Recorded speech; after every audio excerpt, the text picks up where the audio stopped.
You're listening to The Partially Examined Life, a podcast by some guys who at one point set on doing philosophy for a living, but then thought better of it. Our question for episode 285 is, what can we know? And we read Nicolas Malebranche's Dialogues on Metaphysics and Religion, Dialogues 1 through 4 from 1688. For more information, a link to the text, please visit partiallyexaminedlife.com. This is Mark Linsenmeyer broadcasting from my invisible room in Madison, Wisconsin. This is Seth Paskin with all of the sufficient and necessary extension needed in Austin, Texas. It's hilarious you said that. This is Wes Alwan, not a modification of extension in Cambridge, Massachusetts. I sense a theme. I am a mental being. This is Dylan Casey groping about in the dark for the switch of universal region in order to find the table of my nourishment in Madison, Wisconsin. So, a long anticipated episode, just because it was a name, a B-lister that we joked about, but, you know, he's, I don't know, a Leibniz quality intellect, pretty close. He's the forerunner of Leibniz. Leibniz quality. No, I didn't have in mind his mathematical achievements, but in terms of the philosophy... There's about 7 people in the history of the world that are Leibniz quality. And then, well, are you thinking, what does Leibniz quality mean? Was that your way of saying he's a second-rater of some sort? Or he was trying to elevate him to his first-rater. This is a great example of a rationalist epistemology. We have not had a straight-up, what can we know, as the question in a long time. And just like we skipped John Locke the first time and then came back to him last year for an extended treatment, we are now, after we had returned to Descartes a couple years ago now to do him in more detail, you know, that sort of opened the door. We should do Malebranche. He was a student of Descartes. I didn't realize that he was before Leibniz, that he was before Hume, and that he was before Berkeley, I guess. And around the same time as Locke. Okay, yeah. So, and a big influence on those other folks. And even though we're only going to do 2 episodes on this text, not 5, Malebranche has some long things. We chose this selection, Hackett selection of Leibniz readings, and it had some of his Search After Truth. That is maybe his most famous thing, 1674. So this is about 13, 14 years later. So this is a refinement, and it's written in dialogue form. And according to the editor of this book, Stephen Nadler, is just much better written in general. So this seemed like a painless way by comparison to Search After Truth, which is more of a tome, from what I understand, that we would get a good picture here. And I don't know, it's funny that we're doing this right after Twain, you know, another dialogue. I found this really enlightening in a lot of different ways because of the whole history of early modern philosophy and German idealism that comes after it, which is really preoccupied in different ways with some of the same points. So, for instance, when Kant says, we're not going to do rational intuition, I don't know if I could have spelled out exactly what he meant by rational intuition, right? When he wants to say space and time, you know, our intuitions that we supply that come from our own minds, and how do you spell out the alternative in terms of rational intuition? Well, Malebranche does that here. When we intuit extension, spatiality, we're dipping into the mind of God via rational intuition. So you get a point of view here which later philosophers reject, and you get other points of view that similarly, there's a counterpoint to Locke. The idea that generality can't come from just assembling different particular ideas together. He's going to say why by associating generality with infinity. What I think fleshes out my understanding of early modern philosophy and then even later idealist reaction to it. I enjoyed it a lot more than I expected to. If you listened to the Nightcap recently, you would expect that I didn't expect to enjoy it at all. So for me, similar to Wes, is it clarified some of the things that came later, but also I got a little bit better idea about how one would make the mind-body dualism argument sort of double down on that. I mean, Descartes is famous for formulating it, but in all honesty and practicality, I guess I never really engaged the Descartes that really focused on that part. And so hearing Malebranche really make that sort of a central focus of his work, and especially the beginning of it, getting to ideas being the thing that we're connected to and not connected to the world, it was enlightening. One theme here is that the intelligible world, the world of ideas, is something to which we have more immediate access. It's more real. And this is what we will call the a priori realm. And it is the realm of necessary connection, the kinds of things that grounds mathematics, grounds the sciences. There's one other important connection that comes up that becomes a later preoccupation. In fact, it kind of reaches a climactic moment in Hume and knocks Kant out of his dogmatic slumber. This idea that causality is not something that can come in through the senses, right? But also just the idea in general that generality, universality, cannot come in through the senses. And so how does that work? And again, for Malebranche, we are somehow connected to this intelligible realm, which is kind of identical to God, but we have this direct and unmediated access to this intelligible realm. Whereas for other philosophers, they're just going to say, well, it actually just comes from our minds. So that is what stands out most to me in this idea of he wants to convince us that an intelligible realm is actually less problematic than the material external world. There's some camaraderie with Berkeley and all that too. The material world is more problematic than the intelligible world. Just as a last opening thought, you reminded me, Wes, of the way in which it came across to me as an alternative of the same kind of problem that Plato's trying to solve with the forms. Right? That you're, rather than start with the material things and look to see how the way we think of them are shadows of the perfect versions of them, we just jump right to everything, and everything that we perceive is somehow less real than the things that we think. And we have immediate access to our ideas. Yeah, but this doesn't have although I read in the Stanford Encyclopedia that he did go that direction of rules for the direction of the mind and discourse on method, kind of like he followed in Descartes' path there.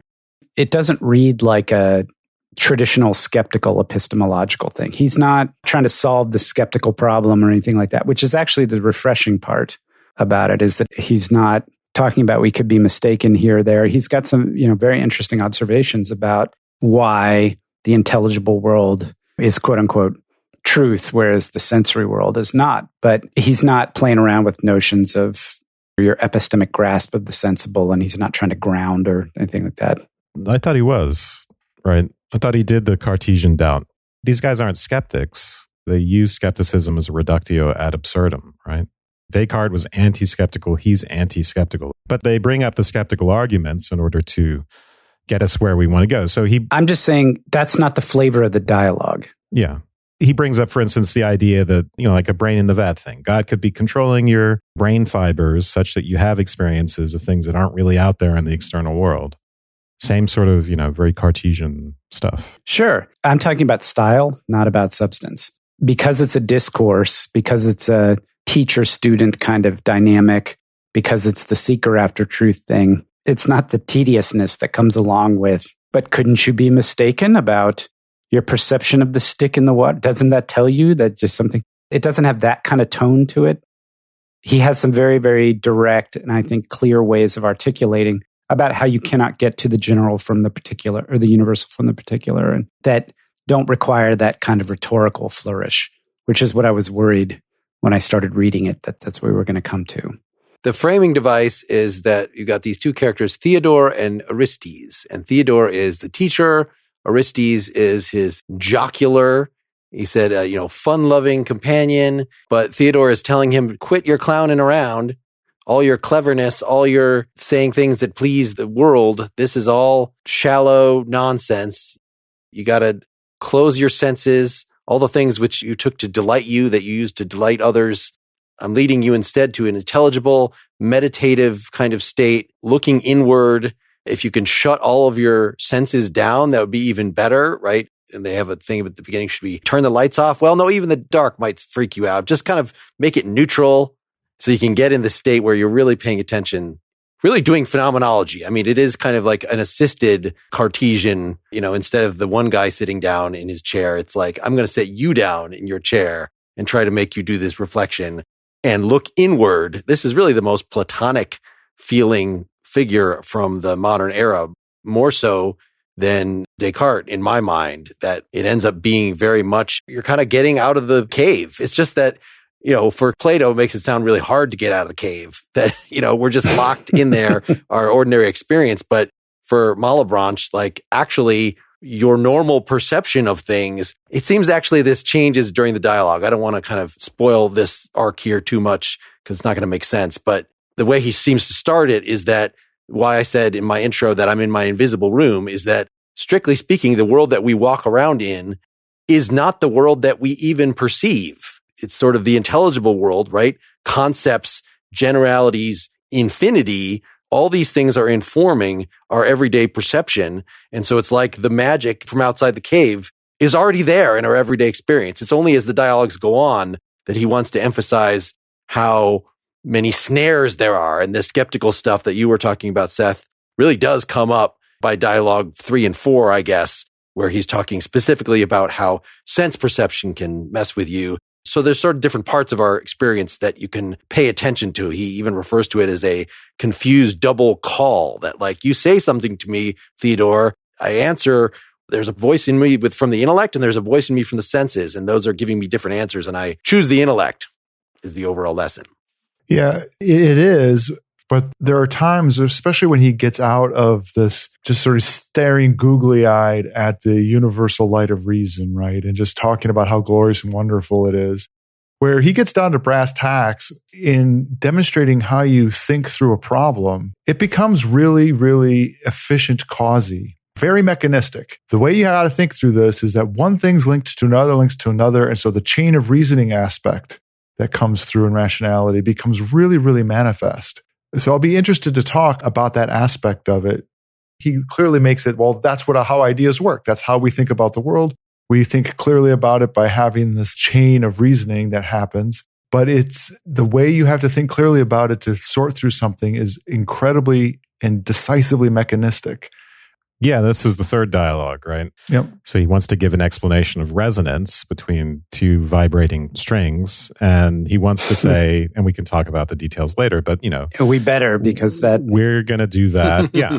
We're going to do that in scientific terms, right? In terms that all of us today would recognize as straightforwardly naturalistic and scientific. The strings vibrate, the air is transferred, the vibration's transferred through the air. The string wants to vibrate at a certain frequency, so there'll be interference if the frequency is wrong, blah, blah, blah, right? You could give that sort of explanation. But what we can't say, this is kind of an argument for the primary-secondary quality distinction. We want explanations in terms of extension and motion, spatiotemporal qualities in terms of matter. What we don't want is someone to say, hey, there's sound spread out there in the world, right? The qualia are out there, and then there's sympathy between the two types of sound. Our intuitions about how secondary qualities like sound or color, the idea that they're out there in the objects, he wants to make that sound unscientific. Right. And it's I want to even say modern sounding, because I still hear very similar things out of David Chalmers, out of these dualist flavored philosophy of mind folks now. But, I'm sure Malebranche was not the only one voicing this, that we cannot picture, it does not make sense to us how something that only has mechanistic properties, only has motion, only has extension, how that could then produce a qualia, produce an idea in our head. And so he just has to say, well, God put those things together. We can kind of use our reason, as you were saying, Dylan, to figure out when we're talking purely on the physical level. We could do physics experiments or whatever and push one thing and make it hit another, and you can calculate the momentum and all the stuff that you'd want to do. But what you can't do, we can draw correlations between when I pinch you, this will hurt. But I don't know if you're more prepared. He gives that old example of you put your hand in water and it's the same temperature water, but if your hand is already cold, it's going to feel warm. If your hand's already warm, it's going to feel cold. So there are systematic things. There are psychophysical laws, but we do not understand them. Yeah. It just is God hooked them together. That's the only explanation we can give. He doesn't talk here in terms of separate spiritual substance versus physical substance. It's not exactly that Cartesian language, but clearly that's the picture, that the realm of the mental it's the intelligible world versus the physical world. That's the distinction that he makes here. Let's take a minute to hear from our sponsors. So you've started a new routine. You feel amazing. But how long will those changes last before you lose your motivation? Thesis can help you follow through with all your goals and make them your new normal. To anyone that's struggling with focus, energy, or motivation, it's not you, it's your brain. Thesis helps you take control of your mind and create habits that last. I got the starter pack from Thesis, and I've been trying out their motivation supplement. It's been really helping me with starting my new routines at the beginning of the new year. Thesis makes personalized supplement formulas that are specifically designed to boost cognitive function. It's based on the science of nootropics, which are natural and powerful ingredients like caffeine, ginseng, and B12 that increase productivity, focus, energy, and mental clarity. You can feel energized without the crash, cut through the brain fog to think clearly, or get a little help with motivation to find your flow. You take their 3-minute online quiz, and Thesis will recommend high-quality nootropic formulas that are unique for you and your goals.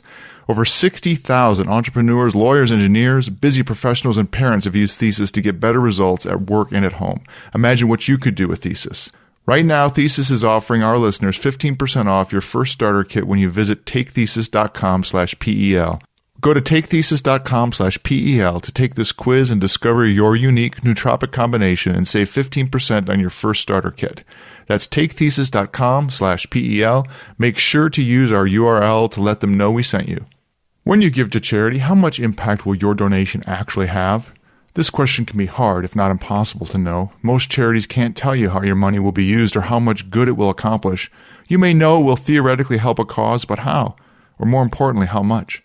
If you want to help people living in poverty with evidence-backed, high-impact charities, I recommend you check out GiveWell. GiveWell spends over 20,000 hours each year researching charitable donations and only recommends a few of the highest impact, evidence-backed charities they found. Over 50,000 donors have used GiveWell to donate more than $750 million.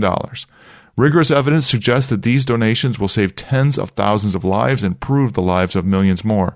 And here's the best part. GiveWell is free. GiveWell wants to empower as many donors as possible to make informed decisions about their donations. They publish all of their research and recommendations on their site for free, no sign-up required. They allocate your tax-deductible donation to the charity you choose without taking a cut. I give to the Maximum Impact Fund at GiveWell. I like the approach of maximizing the impact of my donation and targeting it to where it can do the most good. Go to givewell.org to read more about their research or donate to any of their recommended charities. Again, that's givewell.org, and enter Partially Examined Life at checkout so that they know we sent you. The reason to say, well, this is kind of God correlating these things is because some philosophers of mind might want to say, well, that's great. We can correlate all these different brain states to all these different subjective experiences. That's science. We know that certain brain states cause certain experiences. There are a lot of differences. One of them is right. The causality we're talking about is not internal to typical physicalist explanations. Normally, we're talking about something physical, publicly observable, causing something else that's physical and publicly observable. Here, we have physical brain states being correlated to subjective experiences that someone else is reporting and that we only know about because we've experienced them and can identify with them, and so on and so forth. And ultimately, we can't do a derivation. We could never be given a brain state or brain activity and absent some sort of ledger of correlations that's been created, what I in my notes call God's ledger. Absent that ledger, we could never infer from certain types of brain activity, certain types of qualitative subjective experiences. In other words, what he's saying is that this is all ad hoc, right? Thinking back to our philosophy of science episodes. All of these correlations, as far as we can understand them, are just ad hoc, right? Someone says, this goes with this goes with this, and we don't have any other explanation of why they go together. He could have created them otherwise, but they're that way now, and they're not ad hoc. There's a necessity to the system, but why they are the way they are. When you say ad hoc, it just makes it sound like it's kind of made up or in the moment. And it's not that it's in the moment made up. It's that whatever God decided, that's what he decided. But now it's, necessity, eternal law, whatever. The way he puts it, he calls it general law. In other words, what we might call a final law. At the end of any causal chain, as we try and explain things, we're talking about causes. But once we get to something basic, we get a very unsatisfying ledger-like causal explanation. I've talked about this before if we got to the most fundamental particle and said, okay, here are its properties, here's what it does, here's how it interacts with other particles, and someone wanted to say why, and we said, we don't know, this is the most fundamental one, we're not going to be able to analyze it into smaller parts that explain the way it works. That's what he's talking about. You get to the most basic general law, And his argument in this is that it looks similarly, it's unsatisfyingly weird. It doesn't feel like a normal explanation where we feel like we've been able to satisfactorily derive something, like in a geometrical proof, or satisfyingly explain in a satisfying way the connection between two different physical things according to physical laws. Even in the way you just accounted for it, you would run into that same kind of boundary in any discipline of knowledge, right? In geometry, you're going to run into it with your common notions and your axioms that inform your geometry. You gave the example for a physical law, a standard model, right? You start with particles and characteristics of them that are just given or measured as variables that just go into the theory. And where charge comes from on the first pass through, that's just a characteristic of stuff. It seems like you just run into the boundary. It does seem like the kind of account of sense perception, I couldn't tell if it was just that we don't know as much about it. Like Mark seemed to be implying that was Malebranche's case. Well, we just don't know that much about how that all works. And it's just less certain than it is about, say, the account of vibrations and the physical world. It felt to me like it was qualitatively different than the account of the vibration of the strings. And because it felt qualitatively different, I didn't really understand why it was. It felt like there was a lot more uncertainty about our perceptions that was not just born out of lack of information. Well, they're necessarily deceitful, right? That's the idea. The explanation in terms of the vibration of the string, that's access to the intelligible realm. We're working in the intelligible realm at that point, and that's part of the point of that example. When we talk about sound being spread out, that's when we're in the realm of deceptive perception. I'm fine to continue this part of the conversation when we get to the string vibration thing, but I agree that part of is having mechanical causes. And what I found confusing is I thought that the account for sensory perception, it was either that it's confused and so it's not refined enough to admit of mechanical causes, or it was in just a different category, which I found that to be like the way Malebranche seemed to be talking about it. And that itself was confusing because it seemed to me there was no reason why you wouldn't be able to have the clarity of our sense perceptions along those same lines that you have the clarity of your vibrating string, ultimately. That there are mechanical, physiological causes for those experiences, that you can understand how they're happening, and you would still have the problem of the abstract idea about what they mean and all that jazz. So on the one hand, you're right that there are supposed to be qualitative differences between physical causing physical, right, just through motion, and then physical causing mental, because there's that conceptual leap that we just don't even understand.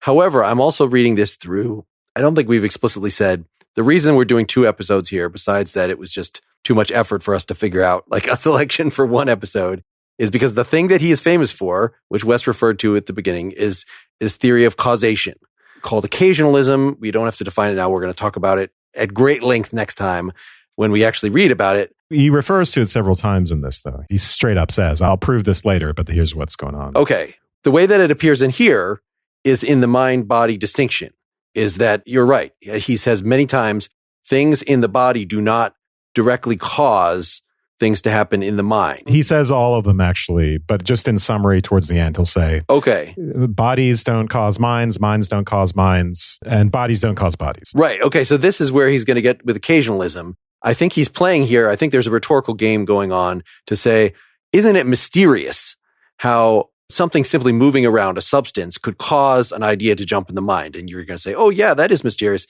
And then he, in our next reading, is going to say, actually, it's also pretty damn mysterious how one physical thing could cause another physical thing to move.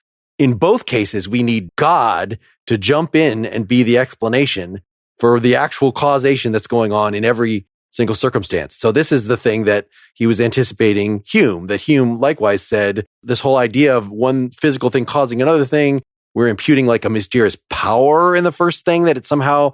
And so I think he's getting that discomfort straight from Malebranche. So I was reading that, what I know about occasionalism and what we're going to read explicitly next time throughout this reading, that he's preparing the ground by, again, making something less controversially weird, prepare us for everything. But he's very fine right at the beginning to tell us stuff like the room that you're in is strictly speaking not visible to you. Like he's willing to say very counterintuitive stuff right up front. Well, he even uses this phrase, bodies in themselves. I don't know if you remember that. Very reminiscent of the thing in itself in section 10 of the fourth dialogue. So he'll tell us, we do not see bodies in themselves. All we see is our ideas.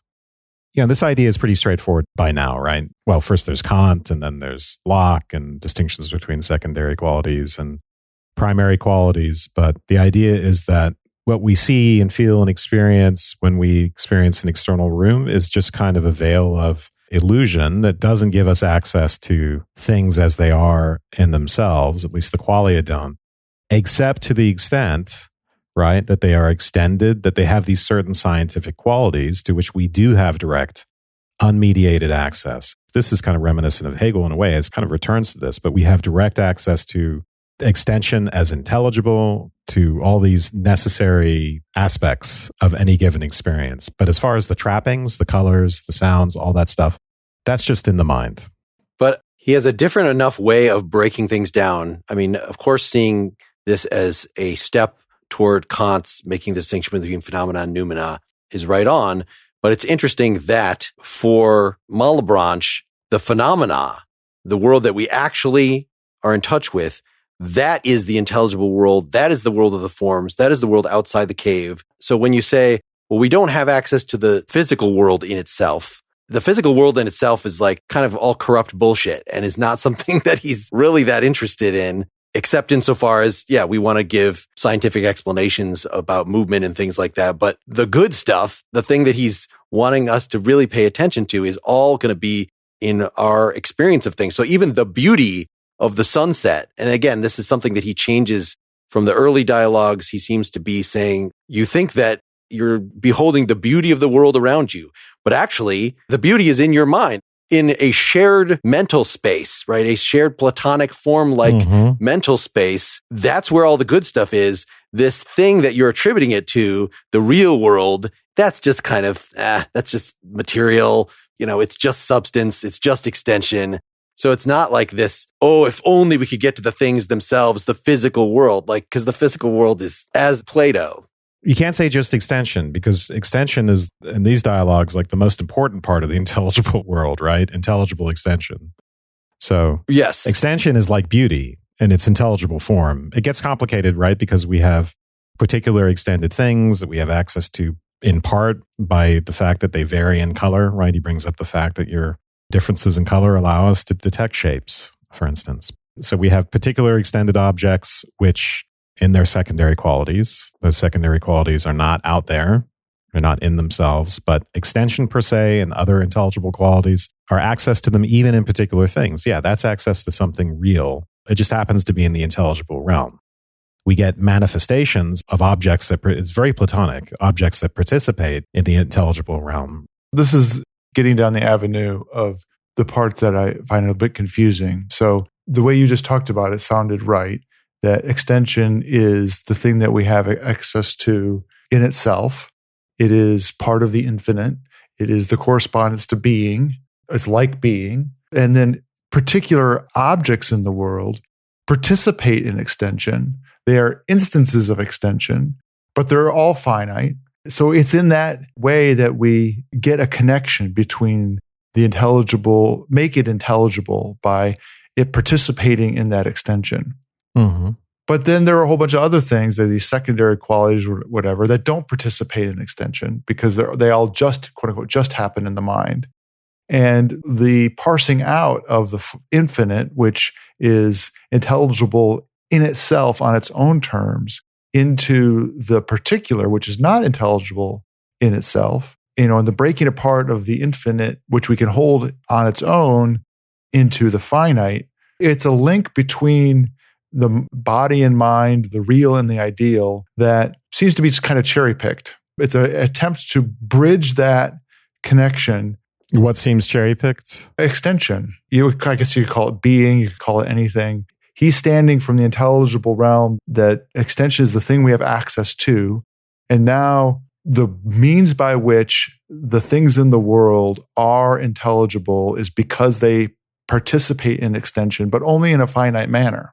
Which is like saying they're intelligible to the extent that we can do science on them. It's helpful to listeners to know that it's right. Galileo is the first to push this primary secondary quality distinction. And all of this stuff arises out of the advent of modern science, where people are looking at light, right? And they're thinking about particles, they're thinking about waves, and they're thinking about the fact that when we see color, it just means that our pupils are being bombarded by light of different frequencies, which is like a huge wow moment. Yellow isn't really out there. It's actually just extension or matter moving. That's the idea. So when he's saying extension, right, he's identifying extension with matter. And he's just saying we have to explain everything in terms of matter and the motion of matter, in terms of naturalistic scientific terms. And so to the extent that it's a science, it involves access to what's intelligible, which is predominantly, right, matter and extension. Okay, I guess I just don't understand why that's not yellow. So yellow's extension. I mean, I don't understand what the big deal is. He just doesn't like to use that language because yellow to him connotes a phenomenal property, not the causal thing in the world that causes that phenomenal property, especially because he doesn't want to say it actually causes it, that it's God jumping in it. But putting that aside. Yeah, it's even more complicated with Malebranche, because he, just because of what Mark just said. So ultimately, he wants to get to the point where he's not explaining our subjective experiences in terms of, well, it is and it isn't. We'll talk about that later, maybe. Maybe my confusion is, on the one hand, it makes sense that general terms, generalities like in abstractions, aren't in the world as extension. Beauty doesn't participate of extension. And extension isn't extended, right? The intelligible world isn't just extension. Can we just clarify? So he even says intelligible extension is sort of the Platonic form of extension. And that is the only thing that we actually have access to. Somehow, though, we infer, maybe we haven't gotten to this, but you were saying, Wes, that we actually have direct access to extension as it exists in particulars in the world. I don't think so. No, I didn't mean to say that. Oh, okay. Because toward the beginning of, I'm looking at page 5 of this PDF version, let us suppose, Aristes, that God were to annihilate everything he has created except you and me, your body and mine. Let us suppose further that God were to impress upon our brains all the same traces that he is in fact impressed, or rather that he were to present to our minds all the same ideas that we in fact have in our minds today. On that supposition, Aristes, in which world would we spend the day? Wouldn't it be in an intelligible world? So even though, Seth, you were saying at the beginning, like, oh, he's not a skeptic, this is right at the beginning. This looks like kind of the Cartesian evil demon thing or whatever, but just getting at a similar, we actually don't know too much about the physical world, or even that it's there. Like, God could make it not be there. Maybe it is not there right now for all we know. We're going to assume that it is, but that's not the thing that we experience on a regular basis. Let's stop for a sponsor break. There is a special time before the sun comes up and before the birds announce the new day, when the world is quiet, calm, and at peace. This is the time I choose to walk the windy, hilly streets of my neighborhood with my dog, Mooney. Mooney has her own agenda. Mine is to reflect and feed my mind. My other companion on these mindful journeys is Audible. Audible is the leading provider of spoken word entertainment in a single app. Their catalog of thousands of titles includes audiobooks, Natch, and also original entertainment, fitness, meditation, podcasts, and more. Audible members get full access to their Plus catalog available for streaming or download. What I love about Audible is that I can get scholarly titles in addition to popular fiction and literature. I'm currently into the Haitian Revolution and was delighted to find C.L.R. James's The Black Jacobins, narrated by Ron Butler. This classic and impassioned account of the only slave revolution in history to succeed is brought to life vividly by Mr. Butler, an exemplar of Audible's top-notch vocal talent. With Audible, you can be guaranteed to find content to nourish your soul, delivered by compelling professional voices. My selections are available to me anywhere my phone is. Using the app, I leave off and pick up whenever and wherever I have time. This is critical for me as I just don't have time to read print or ebooks like I used to. Audible allows me to explore my interest and grow without neglecting PEL, my family, or my job. Try Audible Plus on PEL free for 30 days. Visit audible.com/PEL or text PEL to 500-500. That's audible.com/PEL or text PEL to 500-500. St. John's College is the nation's great books college where students explore 3,000 years of human thought. Together, students discuss, analyze, and grapple with the most difficult questions about our lives and world. St. John's College offers the flexibility of both online and on-campus options at their campuses in Annapolis, Maryland, and Santa Fe, New Mexico. The Graduate Institute is a home for students seeking a lifelong commitment to thoughtful, collaborative inquiry into fundamental human questions.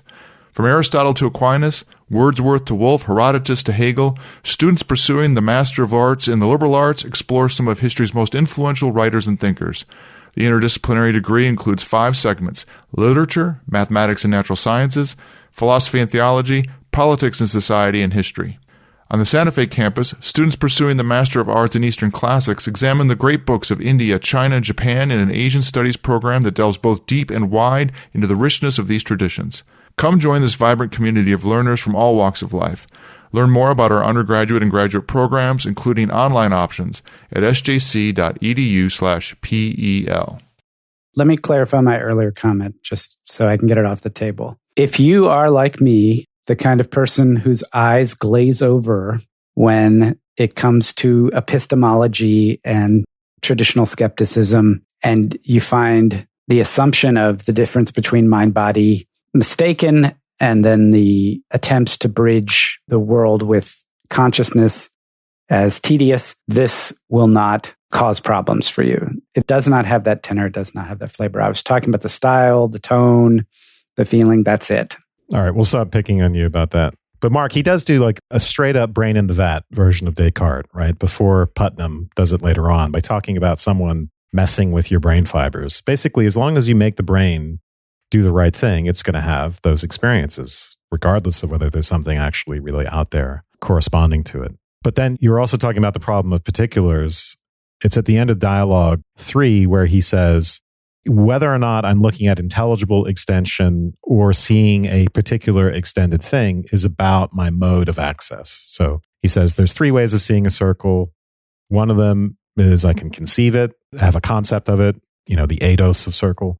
I can imagine it, and then I can see it. I can see a circular particular thing to which I'm ascribing circularity via that concept of circularity. So the first way, which he also calls knowing, that's where I have access to the intelligible idea. And in that idea, there's this variation between an infinite number of particulars. That's the connection between generality or universality and the infinite.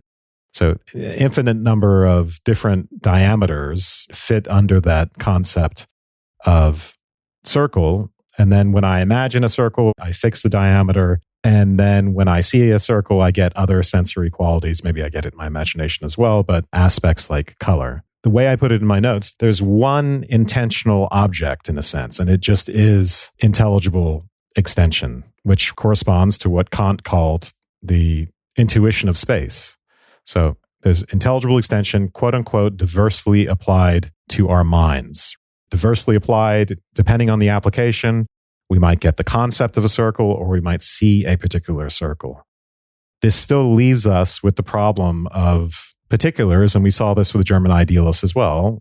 It's all good to say, whether you want to say it's in our mind or it's in God's mind, that we have this direct access to the formal features of things, that the formal a priori features of things are right there for us.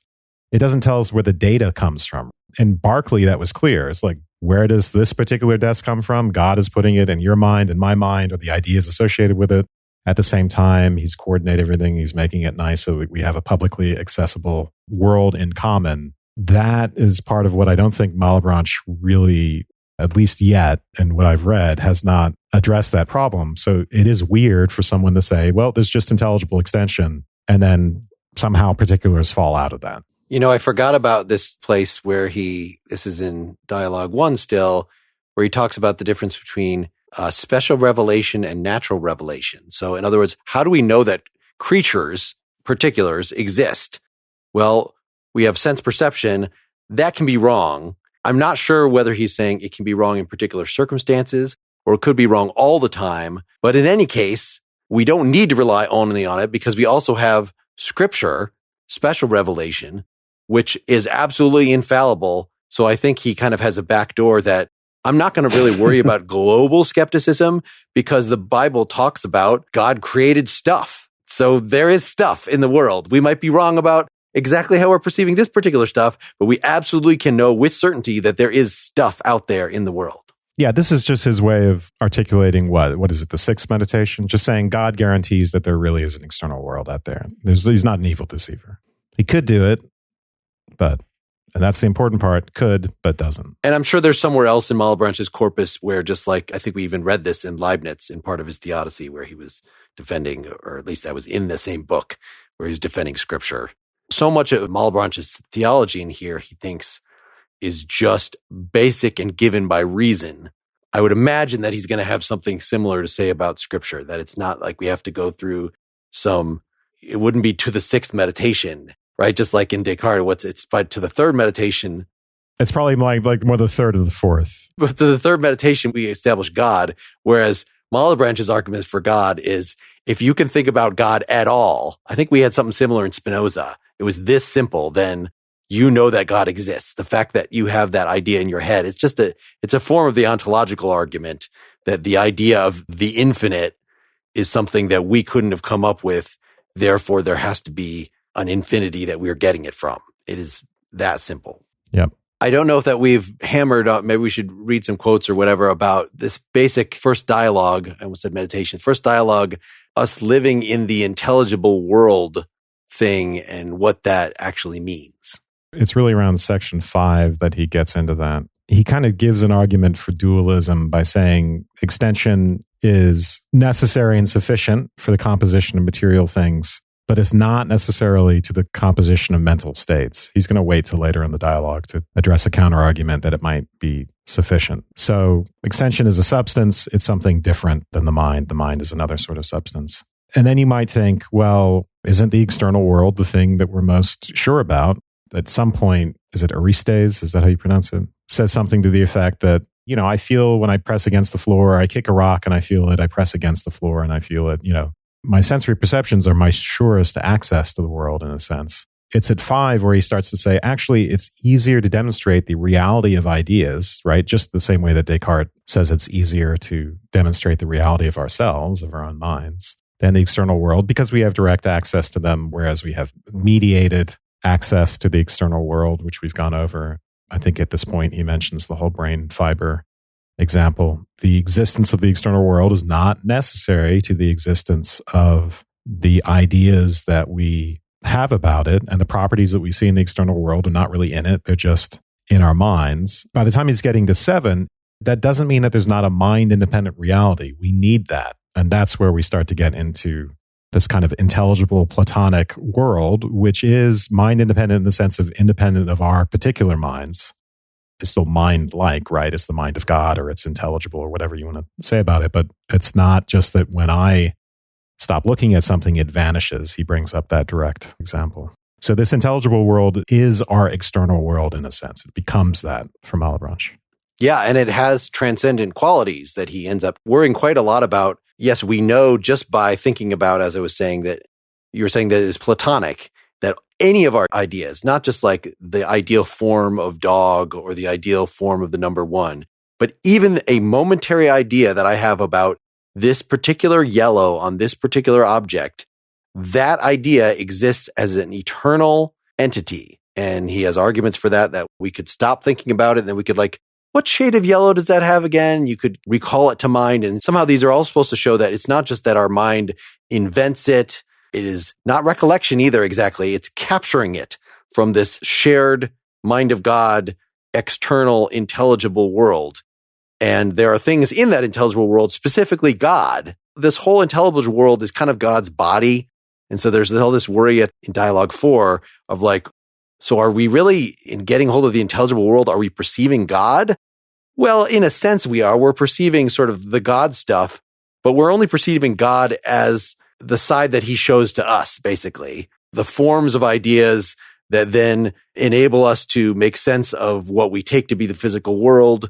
It's kind of, has this Platonic structure of form versus thing, but God himself is a transcendent being within that, so that we can know immediately, because we're perceiving the God stuff, that God exists. But we can't know God in his simplicity, in his ultimate perfection, God in his own internal nature. So that's interesting that there's a transcendent thing in the intelligible world.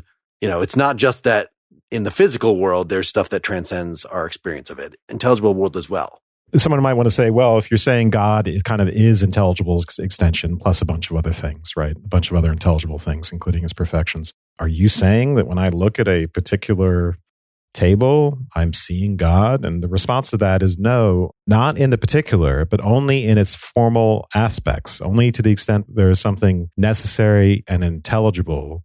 So whatever is intelligible in that table, maybe its rectangularity, and maybe even more abstract than that, to the extent that I'm in touch with the infinite. Anytime I'm in touch with generality, with what is knowable, with what is universal, I am in some sense connected to the infinite, and that means I have to be connected to God. Again, the infinity part there is just that to understand it as rectangular is to understand it as something that could never come about by induction from a bunch of particulars. It has to be that there are an infinite number of particulars that fall under that generality, that general idea, and I can never build up that general idea by simply multiplying particular after particular. We could talk about that specific argument later on. So we kind of see God in the interstices. I don't even know how to pronounce that word. We see God in the structure. We see God in the joints of things, not in their materiality. Interstices. Interstices. That's not. It's definitely not that. Yeah. One of those words you read a lot, but you never use or pronounce. Any other sort of broad themes to elaborate living in the intelligible world and this before, we're going to wrap up part one pretty soon. I've been just listening to particularly you two go back and forth. It's just accentuating my confusion about what experience is for Malebranche, because he seems to powerfully come from the point of view that the very intelligibility of experience at all is coming from the infinite towards the finite. Our experience itself is coming from that direction.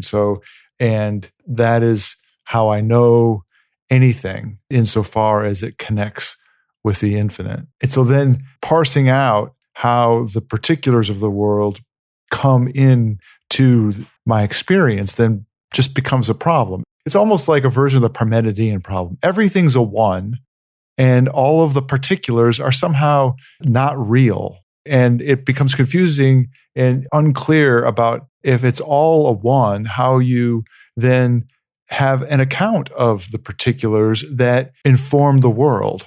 Because in some ways they don't inform the world, right? It's only the generalities by which you inform the world. So to me, it raises the whole problem of, well, what the hell do you mean by experience from this point of view? This rationalist, I'm going to stand at infinity and understand the particulars of experience. Where does the data come from? And is there such a thing as data that inform the knowledge that you have? And this gets to the mind-body connection and what kind of connection it is and how it's informing or getting informed. And that's probably for the next section. But I was confused about that when I was reading Malebranche, because the way we've been talking about, and particularly Wes and Mark have been articulating this rationalist account in Malebranche, sounds right to the Malebranche that I read. I'm just way more confused about what the heck experience could possibly be. And it might just be that experience is completely degraded for Malebranche. He certainly talks about that in his flowery language. This is that thing that I keep referring to as between what I'm seeing in the early dialogues and the later dialogues within our thing, that it does sound like in the early dialogues, our entire experience is of the intelligible world. And so it's like, we're already out of Plato's cave. We're already running around, but then how is that intelligible? And so by dialogue 4, then he's clarifying, well, no, actually, insofar as we can figure out, maybe God actually annihilated the world 7 days ago and we're running on autopilot, or there's never been a world. But at least if you read the Bible that says there really is a world, then the things that are caused by bouncing particles hitting our sense organs, giving rise to ideas in us, it comes from such a mishmash of different purposes that it ends up being confusing to us, right? He really sounds very modern when he talks about like the evolutionary advantage. Like, why do we feel pain? It's because our body wants us to pull your hand away from the hot stove. It's that kind of stuff. It's strictly speaking, not giving us information. It's trying to get us to do something. It's just that when we take that as information and then we try to sort of make sense of it, and maybe we would even proclaim the world is suffering because, like, I keep feeling pain from all this stuff. So I impute this into some sort of worldview. And maybe I say, if you're saying that all I am really experiencing is the intelligible world, well, the intelligible world is suffering. It could be Schopenhauer. I could say the whole intelligible world is this chaotic mass of bullshit. And Malebranche wants nothing to do with that. So he has to have some sort of dividing line between, okay, I know I said earlier that everything is outside the Plato's cave and you're experiencing everything so wonderful and pure and intelligible.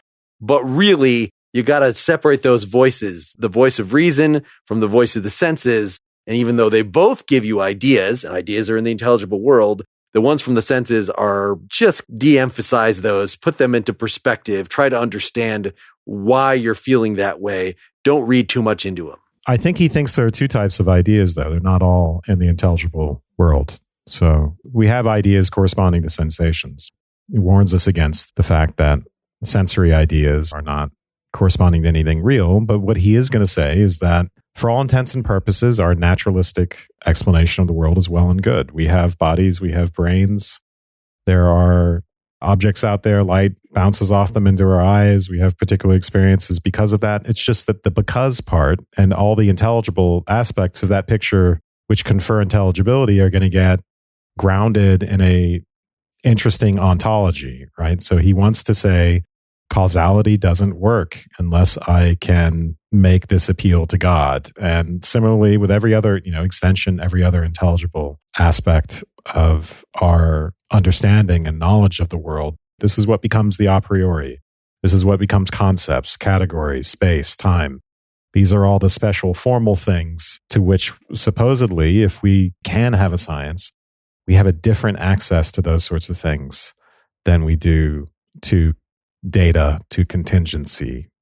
My only quibble with that is I think maybe light ends up being a phenomenal quality, like color. I don't think that light is allowed to be in substance.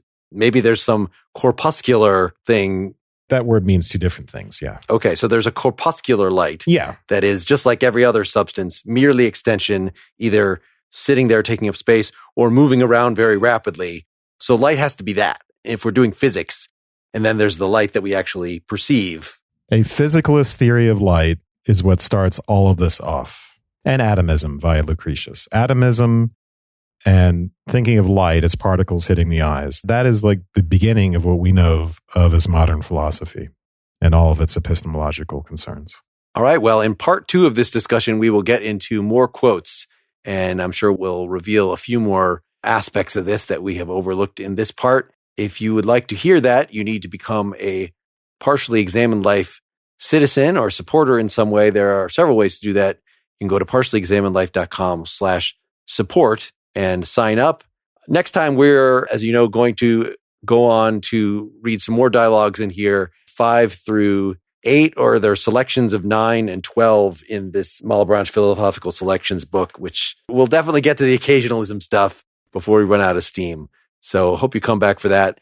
We encourage you to reach out to us to let us know what else you would like us to talk about. You can reach out through us through the blog, partiallyexaminedlife.com. You can Facebook at us. You can Twitter at us. We hope you follow us on Instagram. That is the new thing that we're actively using now. So go check that out. Thanks, everybody. Good night. Good night. Night. Good night.